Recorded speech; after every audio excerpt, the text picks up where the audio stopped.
The parenting rules that you hear about on social media, read about in books, hear about in podcasts, they are just guidelines. They are not be-all, end-all rules that are absolutely required of you in order to be a good parent. I've just been thinking a lot about how I was, who I was as a first-time mom. I remember so vividly not understanding how you could do eat, play, sleep, follow, eat, play, sleep, but then also simultaneously follow, eat, play, sleep in the last wake window, because I thought that I would want to feed my baby right before he goes down for the night, right? You want to fuel them up with all the food possible for the night and then have them do that big long first stretch. But then I was eating, playing, sleeping, so I would have to do a whole wake window after feeding him, and it just made no sense to me. And I was like, well, I'm not supposed to feed twice in the same wake window. And then I was like, I also don't want to feed him when he gets up from his last nap, because I want to make sure that I have enough milk to feed him a really big long feed at like 8 o'clock, 8:30 when I want to put him down for bed. This time around, I'm like, he's hungry, so I'm gonna feed him, right? Like, if he gets up from his nap and he's hungry and he's screaming for food, I'm going to feed him because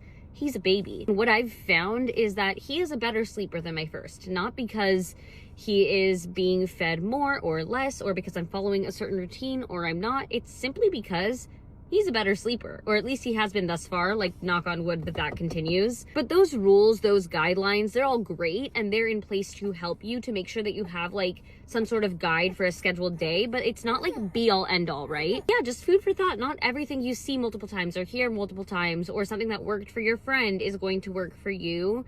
And just because you're following eat, play, sleep doesn't mean that you can't eat again after the eat, play, sleep if that's what your baby needs or wants.